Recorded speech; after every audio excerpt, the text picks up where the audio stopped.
my ankle. And it's, by the way, it's better. I took the boot off yesterday. I've been walking around since 6 this morning, and it's killing me. Can I sit here and just sit down? Would you guys be okay? Because it hurts like crazy. Sitting for a half hour. I need to be thinking more about my ankle than about your questions here. What's going on? I got a little out of here. I've been eating most of the day. Anyway, thanks for having me. My name is Tom Barber. I'm Executive Director of People City Mission. How many of you heard of the mission? Okay. Good. Well, if you want to give my background, I don't want to spend much time on my background. I'll give you a quick back part of it. I grew up in L.A. with the Pepperdine was real big in Malibu. We had the ocean guys, we had surfing 101, volleyball. It was hard to study, by the way, guys, when we were younger. It was a great place to go to school. And I got an MBA, an undergraduate degree in philosophy and an MBA through Pepperdine. Went into business, worked at a couple of places. I worked at a company called TRW. It doesn't exist anymore, but it used to be a Fortune 20 company. It had a number of groups. It was about $10 billion. And I was in the energy products group. I worked for a retired four-star general named Sam Phillips. Sam used to run the NSA intelligence agency. I don't think they were doing the phone stuff back then, hopefully, but he ran the SAC Air Command, and then he was running he was the executive vice president at the TRW's energy products group. And I was a young guy in my 20s, and I worked strategic planning and acquisitions with him for about 5 years. And then I went on to start running some companies. I ran a Swedish company in Detroit, Michigan, and I ran a large packaging company in Louisville, Kentucky. And in 1992, I left it all. I was originally went to Pepperdine as a student for the ministry, and decided not to pursue that. But I felt to go back into that, so I took about an 85% pay cut in 1992. That's crazy. And became a pastor on staff at Christ Place Church here in Lincoln, Nebraska. First only church I was part of. And so I came there in 92, was there for about 6 years. And then I started a college ministry here on campus. It was called Extreme. We had about 100 kids. And I did that for about 7, 8 years. I actually worked on a doctorate while I was here, not so much because I wanted to be a professor, no offense to professors, but I wanted to not have to go around and panhandle people for support that I could teach. And so I actually finished all the classwork for a PhD in marketing, and used to teach a lot of marketing classes. Got to the dissertation, and about that time, really wasn't much research. I'm more of a task-oriented guy, and that's when the missions job came up. So I went to the mission as a ordained minister, but really as a business guy. And I went to the nonprofit world, and I had a really different perspective. And when I got there, the mission was about $2 million in revenue, and we had about 80 people there. And I realized something really fast, and that's that giving was another form of consumption. People actually gave exactly with the same decision-making process as they buy sneakers, water, or anything else. That it's just the same decision-making process, but a different deal. People give for a lot of reasons, but I found giving actually happened along sort of what I'll call a continuum. On one end, I'll call it a weak impact, a transaction. A guy on the street. Well, you see a guy on the street, he tries to panhandle, and maybe you don't do it, or maybe you feel intimidated, or maybe you just feel like you ought to do it, and you give him a buck or two. You'll forget about that in 2 seconds. And a lot of times giving happens that way. It happens very transactional, very low impact to your life. But go on the other side of that, high impact. You get involved with one of my kids at the mission. Someone who's really been homeless. You get involved, help that person through some difficult times. You self-actualize, which is very important. That's called high impact giving. And in that, it has real market value, because if you self-actualize, that's a very important part of who we are, believe it or not. A long time ago, when I was in college, I don't think they offer it anymore, or they require it, but we used to have to read a book by a psychiatrist called Viktor Frankl. And he was a guy in a Nazi concentration camp who survived it, and went on to be a very famous psychiatrist. But he said in his ventures there that they took away everything, his dignity, they took away all of his material possessions, they took away some of the people he loved. But there was one thing they couldn't take away, and that was their need for meaning and purpose in their life. And even in the concentration camp, as people were dying, they were searching for meaning. And that was a very strong human endeavor. He went on to create a whole psychology around that. But what I found at the mission is kind of the same thing. People give because ultimately they're looking for some meaning and purpose in their life. And I guarantee you, all of you are. You're also trying to find yourselves in a lot of other things that you You want meaning and purpose. You want your life to count, don't you? I mean, how many people want their life to count? Am I right? Sure. Yeah. And so giving is one great way to do that. And if you give in a way that you connect to the story, not just give your money and go away, but you connect to the story, it can change your life as much as it changes somebody else's that you're giving to. And that's the market value.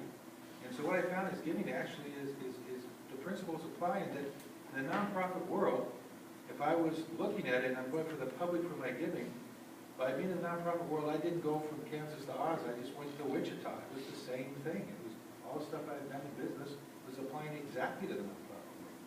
And so I began to use an entrepreneurial model to grow the mission. Over the last 8 years, we've gone from $2 million to $12 million.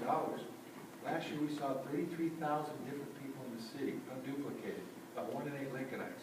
We now have the 3rd largest free medical clinic in the United States. I take no money from the government, nothing, all with volunteers. We saw 18,000 people last year, full medical care. And I'll go through some other stuff. But I'm here to tell you it works. Getting people involved, whether it's volunteerism or stuff you don't have or your money, entrepreneurship works. What social entrepreneurs have that business entrepreneurs don't is we have a wider canvas to be entrepreneurial. A business guy is eventually about profits and return on investment. A social entrepreneur is not just about money. It's also about stuff. It's about volunteering.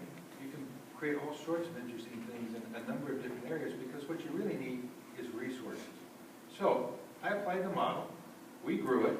I changed the culture a little bit at the mission. I started hiring business people like myself. And today, we've got 90 staff. We had 18,000 volunteers last year. Like I said, we helped about 33,000 people in the city. I think we're the largest agency, but for certainly in terms of our connection to the community, because I funded it through small donations.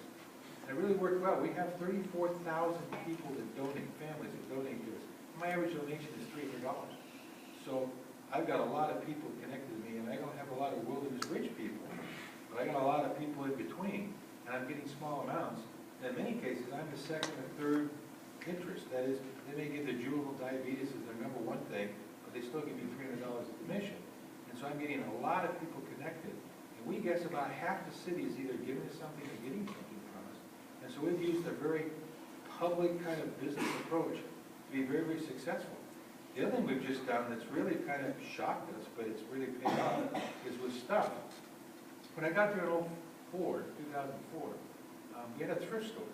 And if you look, a lot of nonprofits, Salvation Army, rescue missions, different people, they have thrift stores. And our thrift store was pretty average, but we were making about $130,000 in profits, maybe, or in sales, and maybe 20 or 30,000 in profits. My problem with it wasn't so much financial, although it wasn't really much money if I paid everybody. It was the fact you were selling the good stuff and giving the lesser stuff or the bad stuff away to people in need. And so again, kind of being entrepreneurial, I thought, well, what if we could find someone to buy the bad stuff and give the good stuff away? Well, we stumbled onto a really big market called reverse distribution of clothing. We found a recycler down in Houston, a rag house that buys old stuff. We started selling the bad stuff, giving the good stuff away. Last year I made $256,000 selling bad stuff, 10 times more money than I did selling good stuff. This year, I put a bunch of drop boxes around. Some of you may have seen toss boxes. We doubled our volume. And this year we're going to make $500,000 in bad stuff. I'm going to pay for the entire homeless prevention center through recycling. I don't need any donations. It's a perpetual motion machine. And I'm going to give away a lot of good stuff and help 22,000 people in the city with food, clothing, you name it. And I'm doing it all on recycling. And in fact, it's going so well that we're going to help other organizations do it. And in the process there, we think we'll raise another $500,000 and fund our clinic. So, I mean, again, it just shows you there are a lot of things to do. We're doing that with stuff. With our clinic, when we started that, we had no idea how big it was going to get. We started thinking it would be small. But we started asking volunteers to come. And the paradigm shift that we tried to punch into, although we didn't have much confidence, but we tried it and it worked, is we said we could not only be triage, we could be a medical home. Across the United States, we have a lot of free clinics. But most free clinics get government funding, and they're what we call triage. That means they see you one time if you're poor, if you're uninsured, and then they pass you on to somebody that's a medical home. And that's what they do at medical homes, so we can go on an ongoing basis. I said, I think it should be a medical home strictly with volunteers. Everybody told us, no, you can't. I said, well, I think we can, we tried. Well, guess what, we succeeded. Our medical director, Dr. Miles Popper, started the Nebraska Heart Institute. He's now running it half of his time for St. Elizabeth's. Half of his time he's over our clinic. I pulled in 12 or 13 top dentists. I've got all kinds of people coming. I've got people doing their internships at the mission.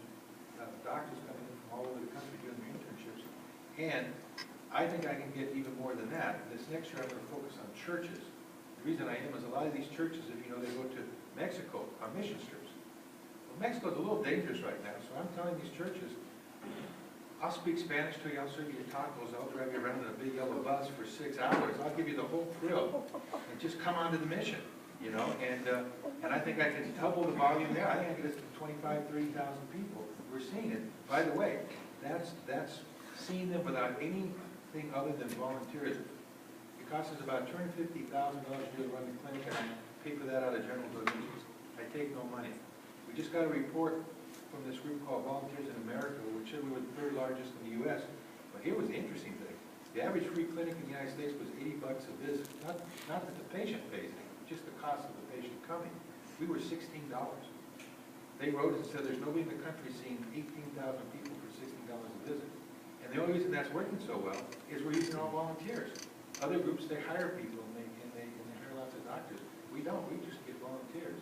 And it's really working. And that's entrepreneurship, because we're using time, people's time. And that's kind of what I found out about giving, guys. It's not about money, it's about time. And everybody can do something about poverty.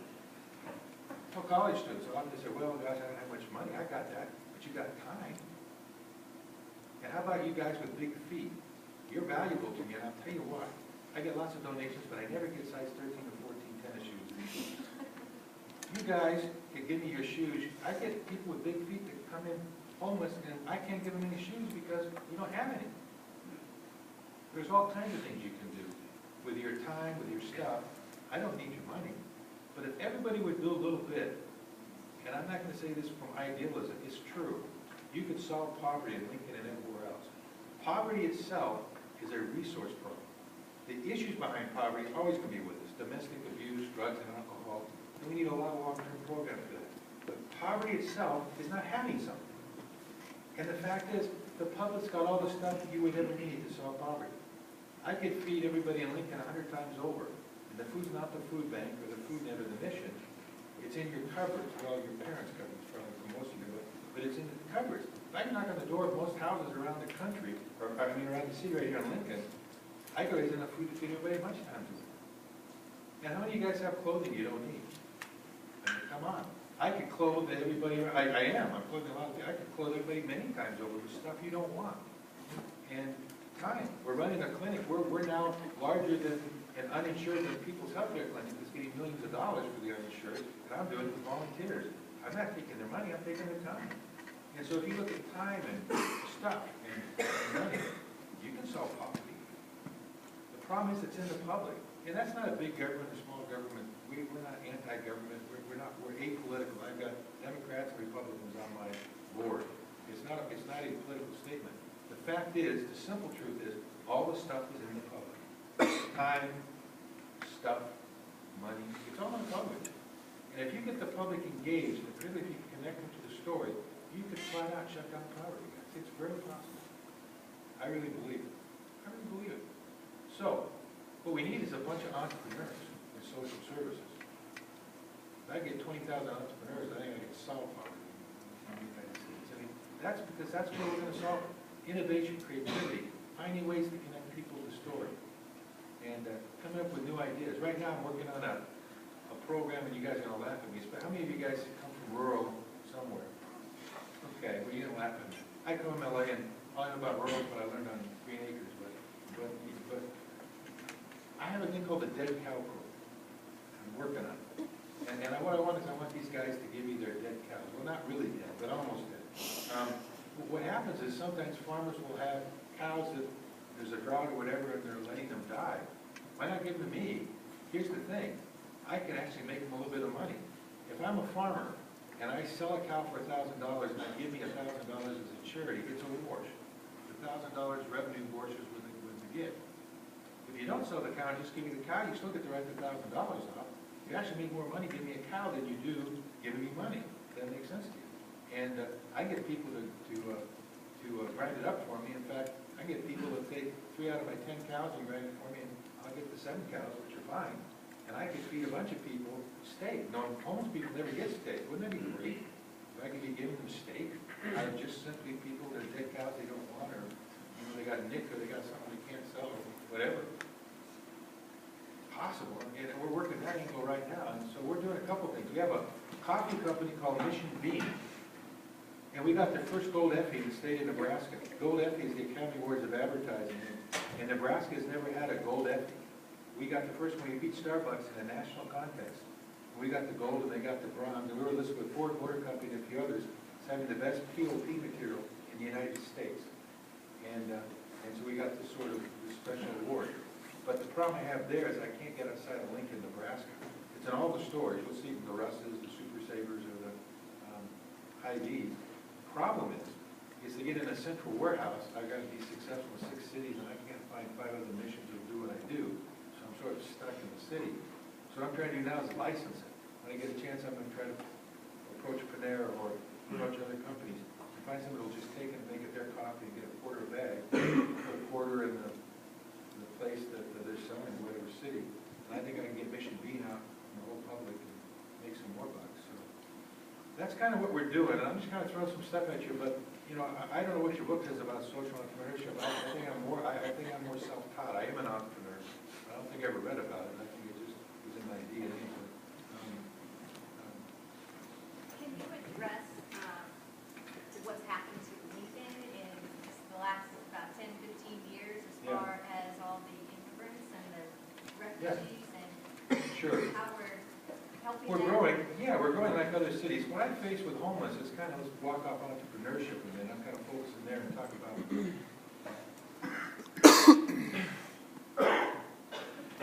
about homelessness. One of the problems I face in Lincoln is a very generous community, but it's very unaware of what's going on. When I say homelessness, most people think of a transient guy. How many, if I say homeless, think of the guy on the street? Most people do. Lincoln's a suburban town. That's not our basic homeless person. I have about 90 transients at the mission out of 350 people. I have more kids at the mission usually than I do transients. Here's the problem with Lincoln. They think there are guys on the streets, and there are that many guys on the streets, so we don't really have a homeless population. That's not true. Domestic violence is the #1 cause of homelessness in Lincoln by a lot, and continues to be. Drugs and alcohol would be a distant 2, and then mental health is actually coming up now as 3rd, with the economy 4th. But people come for all sorts of reasons, and here's the other stat most people don't know. About 1% of most populations are homeless in most cities. Now, Lincoln may not be 1%, nobody knows, maybe it's less than that. But you know 1% of Lincoln's 2,800 people? We keep thinking we're so small, but we're not so small, and that's been part of the problem, is, you know, I'm guessing there's 1,500, 2,000 homeless people in the city right now. And more than half of them would never come to the mission, you'd never see them because they're staying with family or friends or someplace else. I found out from the school system, we probably got 100 kids tonight, high school age, on the streets in Lincoln right now. 100 kids tonight on the streets. One of the places they come from is foster care. There's a little problem with foster care when you turn 18 or age out. If you don't have a good relationship with your foster care parents, it is possible you can end up on the streets. You might be a senior in high school, and there you are, right on the streets because there's nowhere to go. And all sorts of things going on in Lincoln that people don't know about. And so it's not an issue. Do we have more poverty than anybody else? Heck no. But do we have an issue? Yeah. And so I think we just aren't aware of what's going on. And when you get to poverty, Lincoln, I think, has a bigger problem than we realize. We have a very low unemployment. I think we brag about it, and it's great. You know, Governor Hyman, a year ago, he comes and serves the mission. I know that he was bragging about the 4%. And I told him, I said, yeah, there is 4%, and we should be really proud of that. But let me give you something else. Underemployment is huge. Because in Lincoln, Nebraska, we have horrible wages. And there's a whole lot of people working at less wages than in other cities around the country. And that's typical of a capital university town. People work for a lot less, and so you got people that are living hand to mouth, and so, yeah, we have low unemployment. Part of that, I think, is our roots. We have this Midwestern conservative thing going on where people want to work and not just take handouts. That's great. So they don't just get on the dole, and they get employed.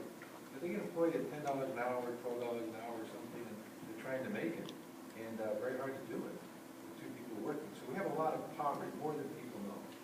Like I said, I think we'll see 22,000 unduplicated people at our homeless prevention center. Those are just poor people, not homeless. And I know about 8 years ago, we did a service point test, and Center for People in Need had about a 5% overlap with us, meaning the people they were seeing, which was a pretty big number, was not the people we were seeing. So I think Lincoln has a whole lot more poverty than we know, where people that are struggling keeping their heads above water. We got issues, and we got to solve them. And I'm saying one of the ways to solve them, certainly not the only way, but one of the ways to solve them is for everybody to do a little bit. And we can change a lot. And it isn't really giving money. You know, if I get every college student at UNL to give me 1 day a year, or go somewhere else if you don't like the mission, 1 day a year, come volunteer for 3 or 4 hours. It would be phenomenal. The impact would be huge in the city. You need your money. And especially guys with big feet. If you would come, we'd really love to meet you and see you guys. I'll have to measure their feet on their way out the door. That's right. I always look, whenever I walk in class, I always look at feet. And I'm really looking, I'm scouting for the big shoes. Guys, there's a lot to do to solve poverty. We really can. And I really think it's an entrepreneur model. It's getting people involved in the public and realizing you can do it, but it takes a change of thinking. When I got to the mission, I found it was thinking this way, and I think, although I don't know, some other nonprofits may think the same way. I had to draw a diagram. You'd have the mission here, homeless or clients here, and the mission is helping homeless people. And down here, you'd have a little adjunct thing, it would be donor, but it's your time. And the donor is an adjunct to the mission. You're here to give me $5 or $10 for your shoes so I can go help the homeless. That's the model a lot of people are under.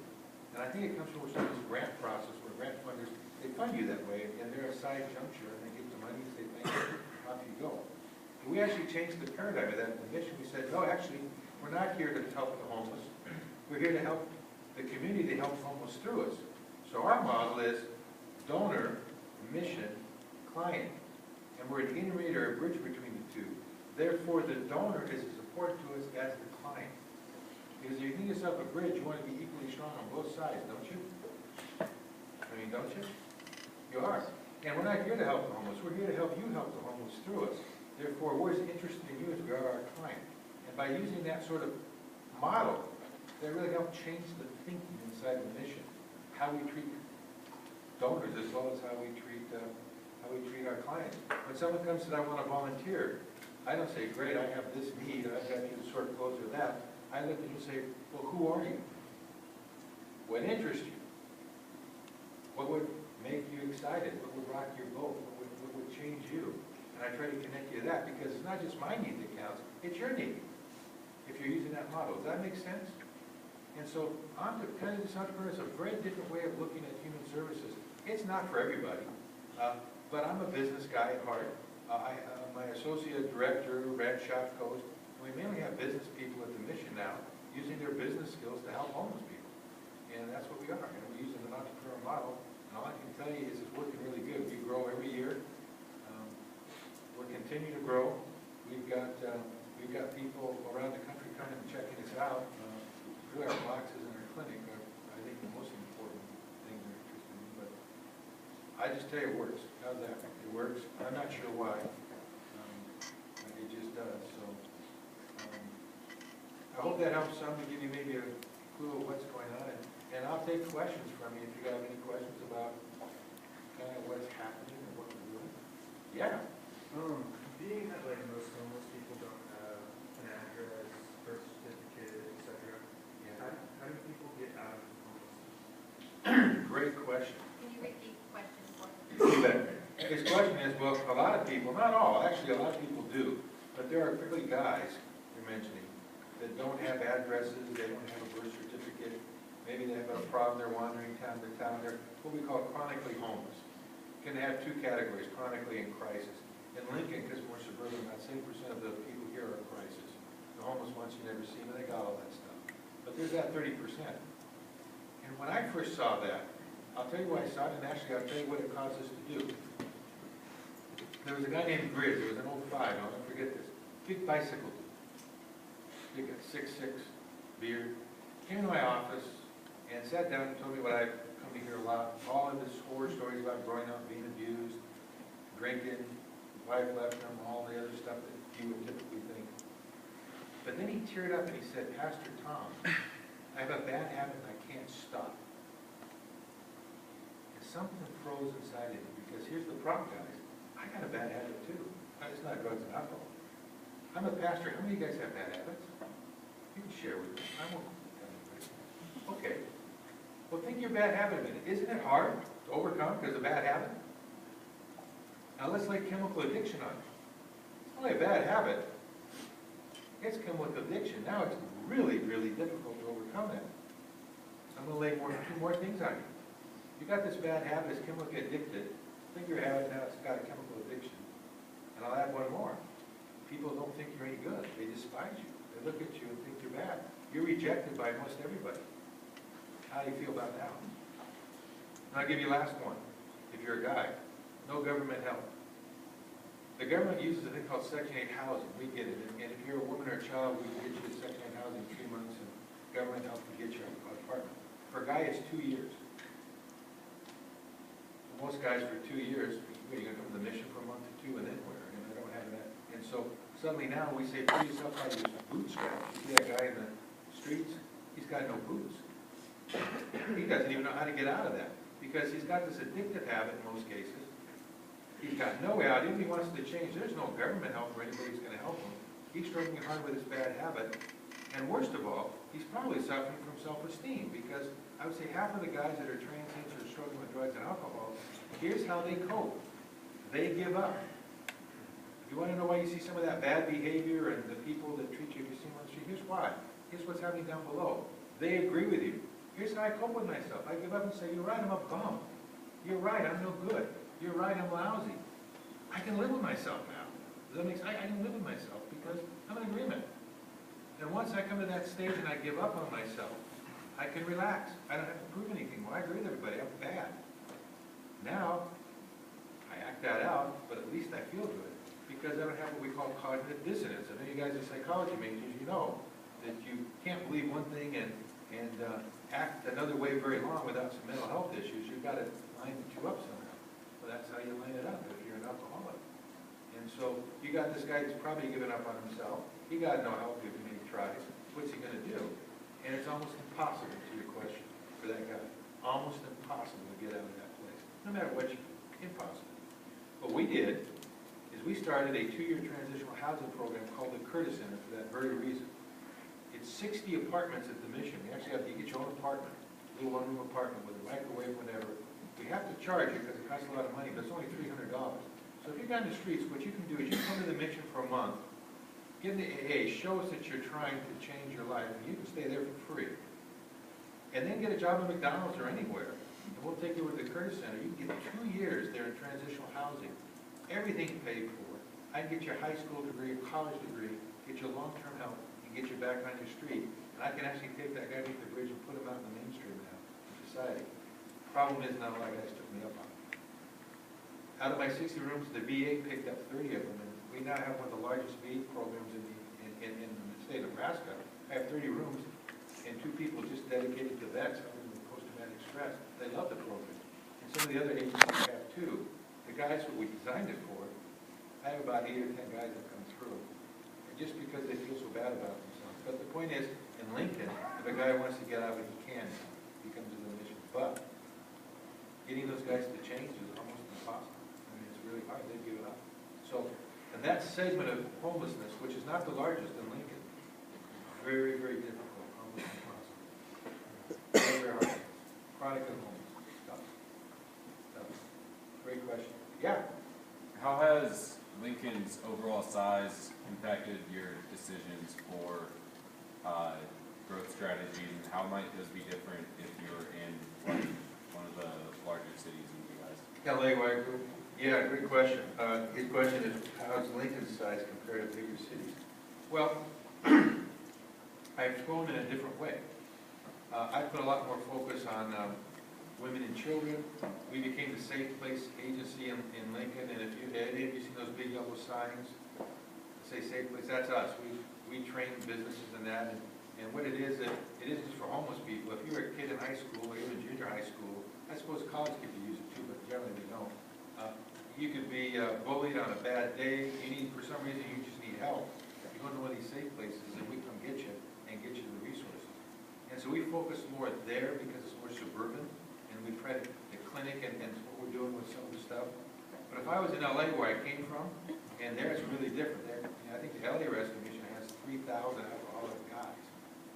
Then you'd have to grow in a very different way. You'd have to connect the community to it in a very different way, because part of the advantage I have in Lincoln, because of its size, is I can really connect this community to the homeless much easier than if I was sitting in Los Angeles trying to do it. It would be almost impossible.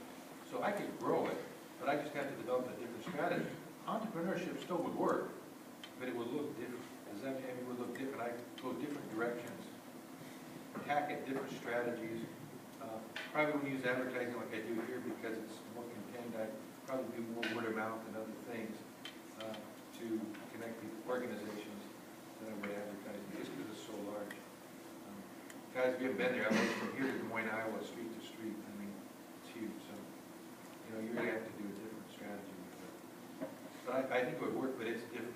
You're exactly right. Our size, I modified to who we are. Sort of model. Great question. Yes, sir. Have you seen businesses in the, maybe not in the charity charity sector business, recruit out of the non-profit organizations? As a regular company come to you and try to recruit some of the executives you have on your team for their business? No, because I send my homeless people over to kill them. No, I'm teasing you. Sort of. But it's a great question. Because I hire business people, they would probably be more likely to do it. But here's kind of what I have going for me so far. I pay pretty good. Maybe a little less in business, but not much. Because we market, I mean, our pay scale is probably 30% better than most nonprofits. And a little below a for-profit, but within 10 or 20%. But everyone gets so excited there because when it's the mission, they see what's going on and they realize all that effort, and they're using the same skills they use in a business, except they're doing it for the homeless and they're seeing lives change. A business would have to pay a lot to get my person out there, just because they love it, they identify with it, they're self-active, they're having the time of their life, who's just making money for somebody. And so I think they'd have a hard time pulling my guys. Nobody's tried, but I don't tell businesses what I tell you how great my guys are. I just say I have a bunch of bums trying to help me out on the mission. I don't. But I haven't had that problem yet. So far.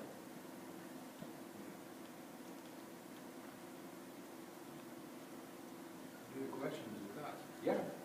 You guys have a building on like maybe 27th and Cornhusker. What is? Homeless Prevention Center. Yeah. Okay. We have 3 operations. Thanks. We have our shelter on the west side, and then we house about 350 people a night. That's on O Street, right? Yeah, that's actually on Q Street. Q, first. Yeah, exactly. Right Yeah. where first. Yeah. Behind that shelter is our clinic. Mm-hmm. Our third operation is the Homeless Prevention Center on 27th and Holbrook, 26th. Those people aren't homeless, they're just poor. When I say we help 33,000 people, only about 10% of that number were homeless. Again, people think we are the homeless shelter in Lincoln, but almost 30,000 people we help aren't homeless. 22,000 come from the Homeless Prevention Center, and out of the 18,000 patients, about 9,000 are coming from our clinic. And we found out about 5% of the clinic patients have any connection to our shelter or our Homeless Prevention Center. So it really upped our numbers. So about 90% of the people we help are not homeless, they're just poor. About 10% of the people we help, and about 60% of my money, 70% of money, goes to the homeless, which is the shelter. So financially, that's where our biggest blocks are. In terms of sheer numbers, only about 10% of the people I help are homeless. Actually, that's where we help the non-homeless.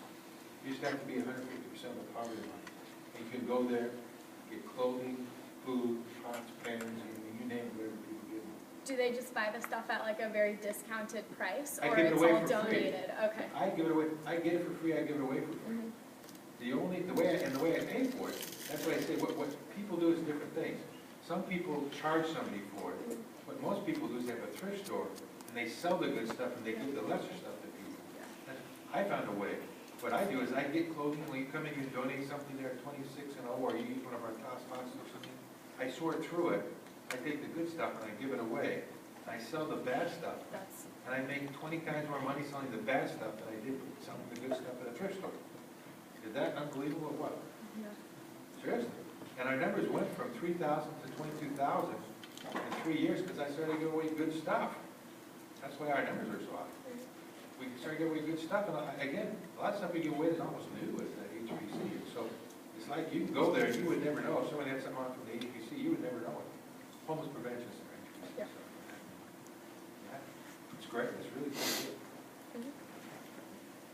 What types of programs do you have to help the homeless to learn how to get away? I have so many, for the homeless themselves, depends on who they are. Or people who are- Think of sort of 3 tiers of homelessness of sorts. My chronically homeless guys at the shelter, not a lot because they come and go pretty fast. Family side, usually stay with us 3 or 4 months until they get Section 8 housing.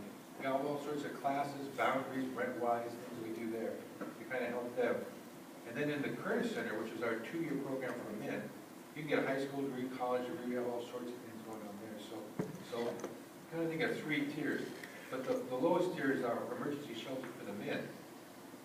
Most of those guys stay a month or 2. I can't do much. And to be honest, if you have an alcoholic problem, you come in and out in 30 or 60 days, my chances of changing your life are slim and zero outside of and again, we are a faith-based group and we don't push our religion on anybody, but if we can share something with someone has a divine experience or something faith-wise, that might make a difference.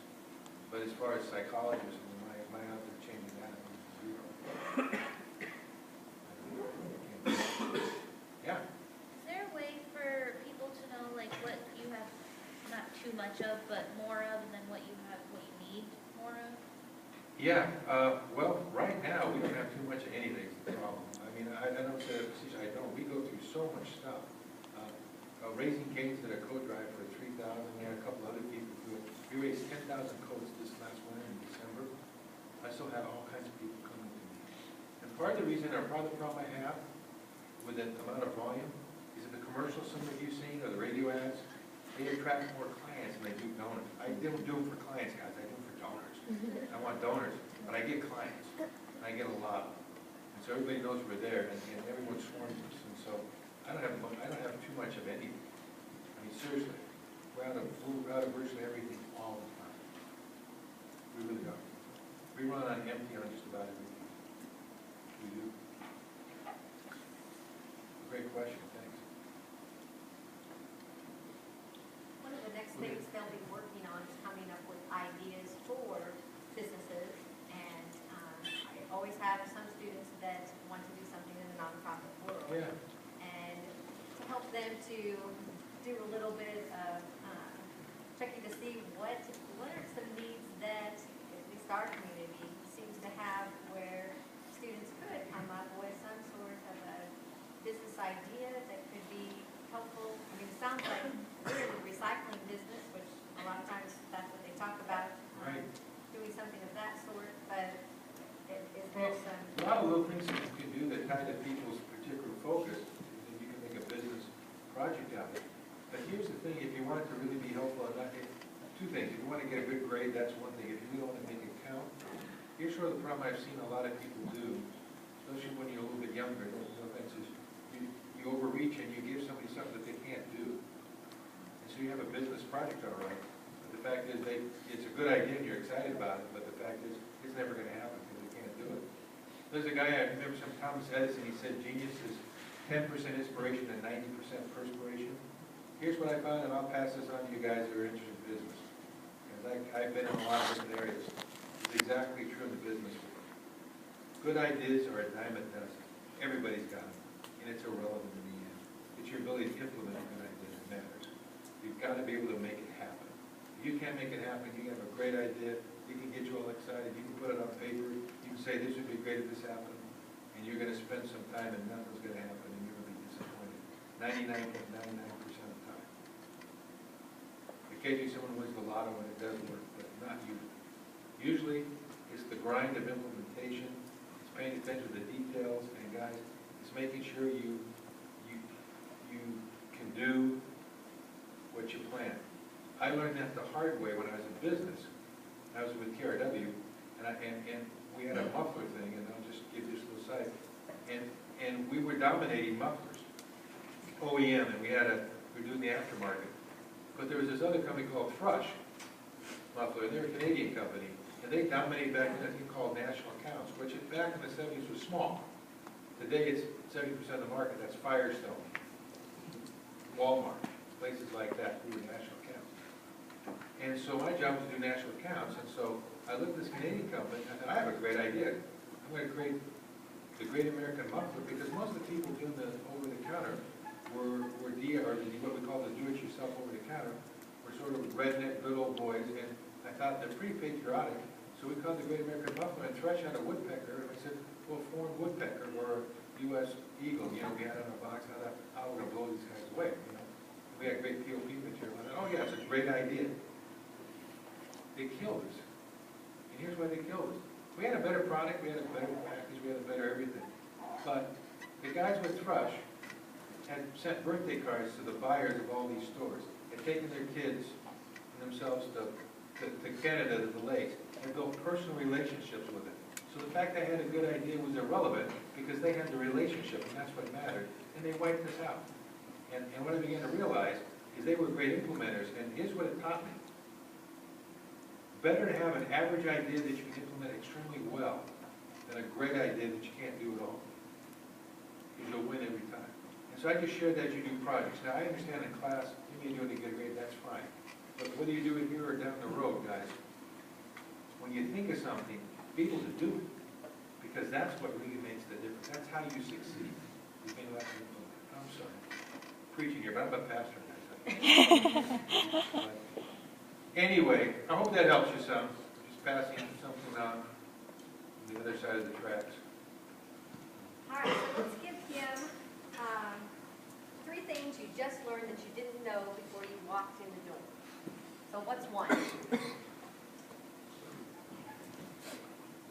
They need big shoes. Big shoes, they need big shoes. Big shoes, amen on that. I did not know that not-for-profit organizations may close 20% less than for-profit organizations. A lot less in most cases. We pay good. Most people, you pay a lot less. A lot of nonprofits, you make a lot less. That's why the social work area just is kind of upside down, because they expect people to get master's degrees and everything else to be able to work with people, but yet they can't make the money to pay the loans back that they did for education. So it's a tough situation that we need to turn around there. Yeah. What's something else? One more. One more thing you learned that you didn't know when you walked in. How about somebody on this side? Don't be shy.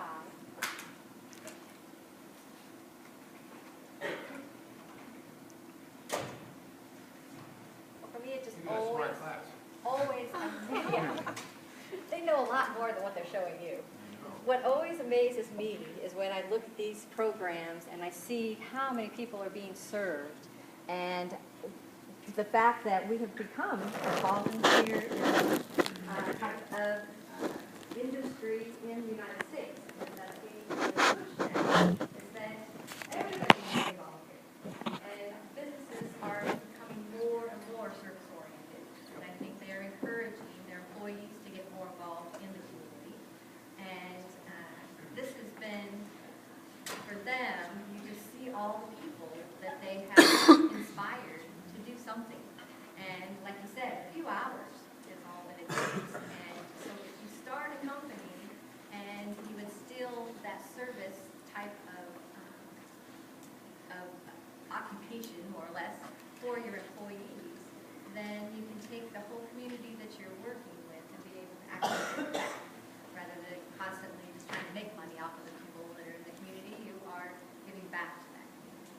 lot of you have been involved in that through your growing up and through your schools and things of that sort, churches that you belong to.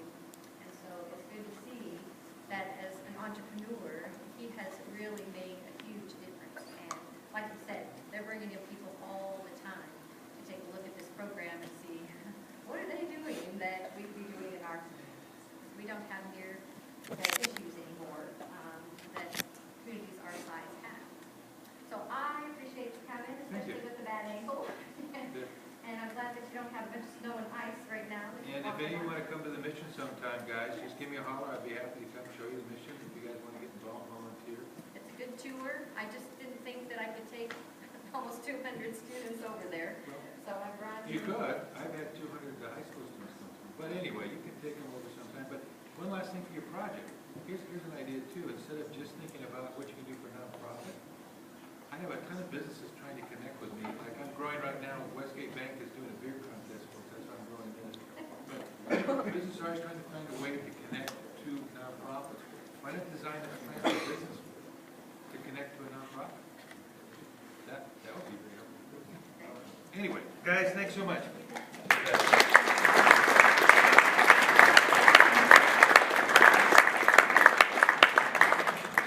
This is a thank you from the Center for Entrepreneurship, but also CDA for Zandi Clowney. And this is my $1 million that I'd like to give my speakers. Bless your Because heart. I could use that. you just gave them $1 million worth of information. If we had each one of them go out and take some action, what you just said, there'd be millions of dollars that they could generate. So thank you so much for doing that.